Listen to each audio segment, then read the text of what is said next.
चलिए नमस्कार दोस्तों, स्वागत है आप सभी का। और आप सभी के लिए डेली की क्लास चल रही है। तो आज मैं आपके लिए लेकर आया हूँ उत्तर प्रदेश पुलिस कांस्टेबल परीक्षा का 19/6/2018 का पेपर। 18/6/2018 वाला पेपर करवा दिया था। अब शिफ्ट आपकी पहले आ चुकी हैं और तारीख आ चुकी है 19। तो जो नया है चैनल को सब्सक्राइब जरूर करें, जिससे आपको सारे ओल्ड पेपर मिलते रहें और आपको सारी की सारी जो क्लास हैं वो भी मिलती रहें। चैनल को इसलिए सब्सक्राइब करना पड़ता है।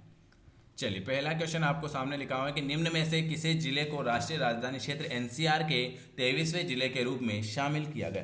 23वें जिले के रूप में किसे शामिल किया गया? Very very good. तो उत्तर प्रदेश का शामली जिला कौन सा? उत्तर प्रदेश का शामली जिला दिसंबर 2017 में राष्ट्रीय राजधानी क्षेत्र में शामिल किया गया था, जिसमें एनसीआर में जिलों की कुल संख्या 23 हो गई थी। इसमें दिल्ली के अलावा 22 जिलों में, हरियाणा के 13, उत्तर प्रदेश के 7 और राजस्थान के 2 जिले एनसीआर में शामिल हैं। तो ये जो है उत्तर प्रदेश वाला, किस जिले को राष्ट्रीय राजधानी क्षेत्र एनसीआर 23वें जिले में शामिल किया गया था? तो उत्तर प्रदेश का शामली जिला। माल और सेवाओं कर जीएसटी पर संसदीय संशोधन बिल को किस राज्य ने सबसे पहले अनुमोदित किया था?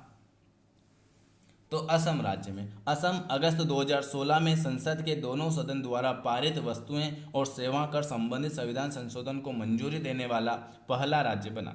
संविधान के 101वें संशोधन अधिनियम 2016 में 1 जुलाई 2017 से भारत में राष्ट्रीय वस्तु और सेवा कर को शुरू करने का प्रस्ताव किया गया। तो आपका आ जाएगा तीसरे नंबर का असम आ जाएगा। पाल वंश के सर्वप्रथम राजा कौन थे? पाल वंश के सर्वप्रथम राजा कौन थे?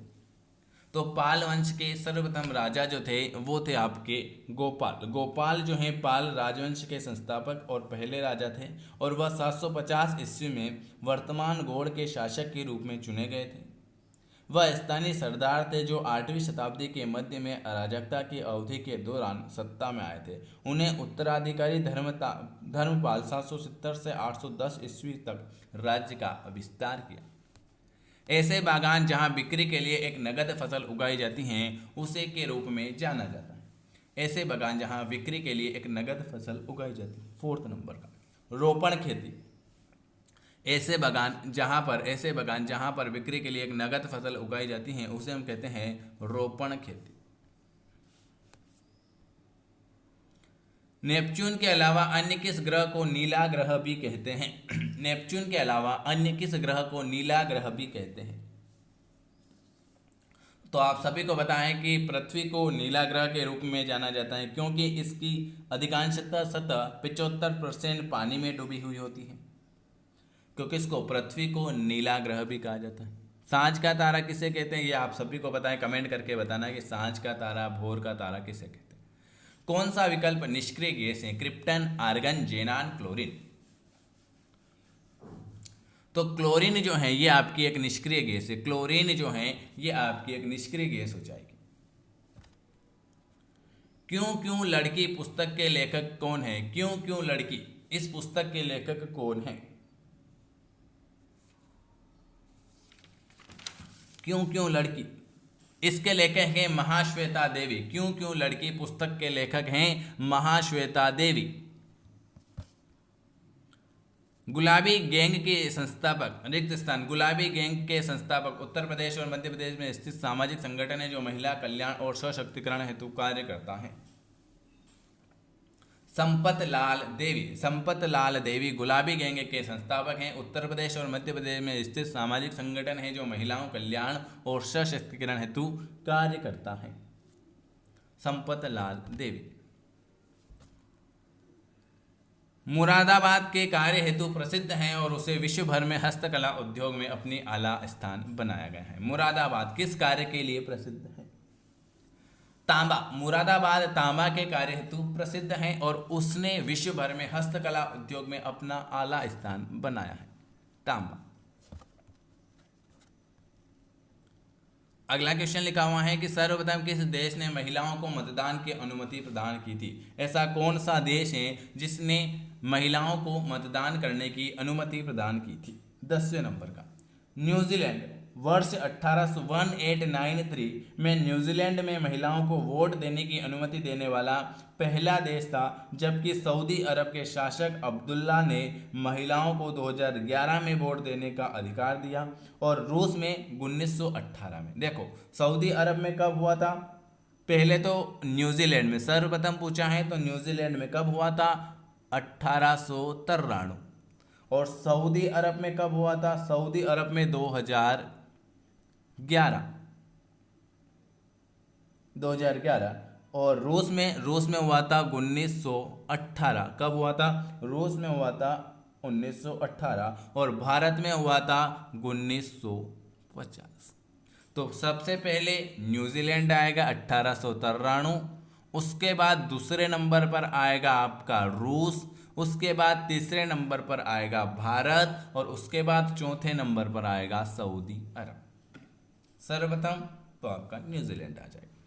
भारत में अली बंधुओं शौकत और मोहम्मद अली ने किस आंदोलन का नेतृत्व किया था? खिलाफत आंदोलन। मोहम्मद अली मोहर और शौकत अली ने तुर्क साम्राज्य के पतन के विरोध में खिलाफत आंदोलन का नेतृत्व किया। उन्होंने असहयोग आंदोलन 1919 और 1922 के दौरान महात्मा गांधी और भारतीय राष्ट्रीय कांग्रेस का भी समर्थन किया था। बाद में वे पाकिस्तान के भविष्य के संस्थापक मोहम्मद अली जिन्ना के लिए करीबी राजनीतिक सहयोगी और प्रचारक बन गए थे। खिलाफत आंदोलन। भारत में अली बंधुए शौकत और मोहम्मद। भारतीय संविधान के भाग में किसका वितरण प्रस्तुत है? राज्य के नीति निर्देशक सिद्धांत। भारत के संविधान 36 से 51 के अंतर्गत कौन से 36 से 51 के अंतर्गत, हालांकि बाद में किसी भी अदालत, चलिए ठीक है ये रहने दो। काली मिट्टी को और किस नाम से जाना जाता है? जैसे आपके भी दो नाम रहते हैं, घर में अलग नाम, स्कूल में अलग नाम, इसी प्रकार काली मिट्टी का एक नाम और है, वो कौन सा है? तो काली मिट्टी को रेगुर के नाम से जाना जाता है। काली मिट्टी को रेगुर मिट्टी के नाम से जानते हैं। चलिए अगला क्वेश्चन। सरदार वल्लभ भाई पटेल कृषि और तकनीकी विश्वविद्यालय भारत के उत्तर प्रदेश राज्य के रिक्त स्थान स्थित में एक कृषि विश्वविद्यालय है। मेरठ में, कहाँ पर है? मेरठ में। सरदार वल्लभ भाई पटेल कृषि और प्रौद्योगिकी विश्वविद्यालय उत्तर प्रदेश के मेरठ में स्थित एक कृषि विश्वविद्यालय है। इसे 3री शताब्दी और 21वीं शताब्दी का प्रथम कृषि विश्वविद्यालय कहे जाने का अद्वितीय सम्मान प्राप्त है। यह 2 अक्टूबर 2000 को उत्तर प्रदेश कृषि विद्यालय अधिनियम के तहत स्थापित किया गया था, और इसका उद्घाटन जो हुआ था 28 मार्च 2002 को हुआ था। तो सरदार वल्लभ भाई पटेल कृषि और तकनीकी विश्वविद्यालय भारत के उत्तर प्रदेश राज्य के रिक्त स्थान एक कृषि विद्यालय कहाँ पर स्थित है? तो ये है आपके मेरठ में। चलिए अगला क्वेश्चन क्या लिखा हुआ है आपके सामने? अगला क्वेश्चन लिखा हुआ है कि मानव अधिकार की सार्वभौमिक घोषणा UDHR के अनुच्छेद 4 में किसका विवरण प्रस्तुत है? गुलामी से स्वतंत्रता। किसका? गुलामी से स्वतंत्रता। अगला क्वेश्चन क्या लिखा है आपके सामने? किस भारतीय गैर सरकारी संगठन को पारिस्थितिक स्थायी कृषि आदर्श नमूना के संवर्धन हेतु संयुक्त राष्ट्र विकास कार्यक्रम 2017 का इक्वेटर पुरस्कार प्रदान किया गया? 16 नंबर। स्वयं शिक्षण प्रयोग। कौन सा? स्वयं शिक्षण प्रयोग। किस भारतीय गैर सरकारी संगठन को पारिस्थितिक स्थायी कृषि आदर्श नमूना के संवर्धन हेतु संयुक्त राष्ट्र विकास कार्यक्रम 2017 का इक्वेटर प्रस्तुत किया गया था? तो वो आ जाएगा आपका स्वयं शिक्षण प्रयोग। प्रकाश वर्ष किसका मापक है? Very IMP question. तो प्रकाश वर्ष जो हैं वो हैं दूरी का मात्रक हैं। किसका मात्रक हैं? प्रकाश वर्ष जो हैं वो आपके दूरी का मात्रक हैं। मनुष्य की आंख का रंग आंख के रिक्त स्थान में स्थित रंग द्रव्य पर निर्भर करता है। देखो चैनल को जरूर सब्सक्राइब कर लेना, इससे आपको सारी क्लासें मिलती रहे, सुबह 7 बजे और दिन में 2 बजे और रात की 9 बजे। Very good. आइरिस आ जाएगा, आइरिस। हिंद स्वराज नामक पुस्तक के लेखक कौन हैं? हिंद स्वराज नामक पुस्तक के लेखक कौन हैं? तो हिंद स्वराज या इंडियन होम रूल 1909 में गांधी जी द्वारा लिखी गई एक पुस्तक है। तो मोहनदास करमचंद गांधी, ये गांधी जी द्वारा लिखी गई एक पुस्तक है, हिंद स्वराज और या इंडियन होम रूल। चलिए, छठी सदी ईसा पूर्व के दौरान उत्तर प्रदेश के किन क्षेत्रों को चेदी कहा जाता है? चेदी एक महापर्व है। चेदी महाजनपद के दो अलग अलग बस्तियां थी, जिनमें से एक नेपाल के पहाड़ों में और दूसरी कौशाम्बी के पास बुंदेलखंड में स्थित है। प्राचीन वृत्तांतों के अनुसार चेरी कुरु और वत्स राज्य के बीच यमुना के पास स्थित है। इसकी राजधानी युक्ति या शुक्तिमती थी। तो आपका आ जाएगा बुंदेलखंड।